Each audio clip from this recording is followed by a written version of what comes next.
In today's video, I'm going to teach you how to transfer your website from one Hostinger account to another using Hostinger's hPanel. The process is straightforward and can be completed in a few simple steps. So let's dive right in. First things first, before you initiate the transfer, make sure to disable any two-factor authentication or anti-bot features on your current hosting account and WordPress admin area. Additionally, ensure there's enough disk space available on your current server to facilitate a backup. Once these preliminary steps are taken care of and you've chosen a managed WordPress hosting plan at Hostinger, you're ready to request a migration using the hPanel. Begin by logging into your hPanel. Once inside, navigate to the Account section and select the Migrate Website option. This will bring you to the Manage Migration Requests section, where you should click on Add Request.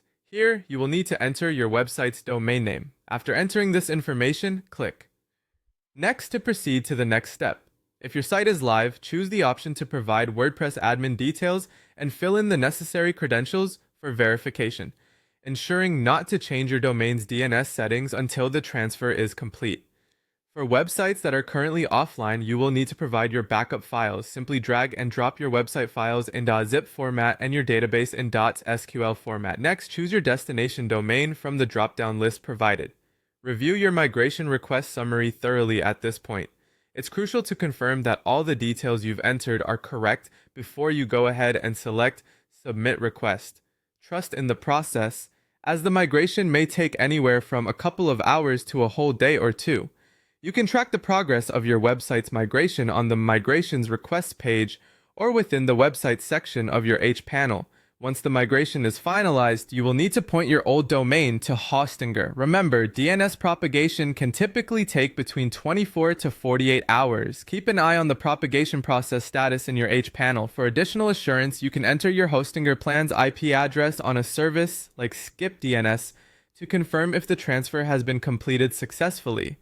This migration method is particularly effective for those who prefer a hands-off approach, as Hostinger's dedicated team manages all the heavy lifting while ensuring minimal disruptions to your website's availability. That's all you need to do to successfully transfer your website from Hostinger to Hostinger. If you found this tutorial helpful, don't forget to subscribe for more step-by-step guides and tips. Happy migrating!